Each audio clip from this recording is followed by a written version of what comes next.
అయితే అప్పుడు తమాషా జరిగింది. ఈ భోపాల్ ముఖ్యమంత్రి, అప్పుడు నేను ముఖ్యమంత్రి ఉంటే భోపాల్ ఆయన పేరు శివరాజ్ సింగ్ చౌహాన్, ఆయన సీఎం ఉండే. ఆయన ఆ ప్లానింగ్ అదే ఇప్పుడు ఉన్న నీతి ఆయోగ్ ఉంది కదా, దానిలో సబ్ కమిటీకి ఆయన చైర్మన్. నేను భోపాల్లో పెడతా బాయ్ సాబ్ జర వచ్చిపోను అని ఖచ్చితంగా ఊరికే బతిమాలితే ఫోన్ల మీద ఫోన్లు చేస్తే ఏం భోపాల్ లేవా మీరు చూసుకొని అంటే, లేదు సార్ నువ్వు తప్పకుండా రావాలంటే సరే అని పోయినండి. అయితే ఆడొక ఇండస్ట్రీ మినిస్టర్ ఉంది, వాళ్ళ గవర్నమెంట్కి ఉంటారు కదా మధ్యప్రదేశ్కు. ఆమె వచ్చి నీ కొడుకు వచ్చి బాగా ఆగమాగం చేస్తానని మమ్మల్ని అంటే ఎందుకు చేస్తాడమంటే ఆయన అదొకటితోటి మాట్లాడి ఎక్కువ చేసుకుంటుండు బాగా అంటే, నువ్వు కూడా దాంట్లో గట్టిగా చెయ్యి. ఆమె వసుంధర రాజే చెల్లెలు, ఆమె పేరు యశోధర రాజేనా ఏదో అన్నది.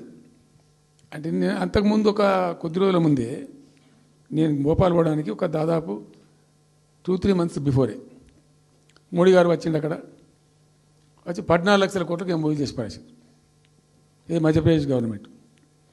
ఏంటి మొన్న 14 లక్షల కోసం చేసింది కాదమ్మా, మీకు నాకు అర్థం కాదు, నీకేం రాలేదంటావు నువ్వు, ప్రధానమంత్రి మీకు సపోర్ట్ ఉండే, మీకు పార్టీ మీకు మంచిగా నీకు ఇంత లాభం ఉంది అంటే ఓ సో బోగసాయి సాబా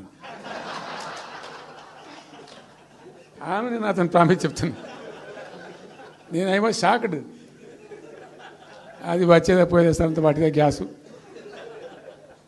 అంటే ఈ గ్యాసులు ఎవరిని మోసం చేయడానికి ఇంత వంచిస్తారా ప్రజలను?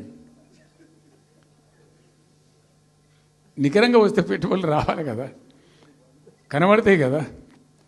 ఆ పెట్టుబడులు వస్తే లాభాలు జరుగుతాయి, ఉద్యోగాలు వస్తాయి, ఫ్యాక్టరీలు వస్తాయి, అడిషనల్ ఇన్కమ్ జనరేట్ అవుతుంది, స్టేట్ గవర్నమెంట్కి జిఎస్టీ పెరుగుతుంది. ఏం లేదు, వాటిదే గ్యాసు.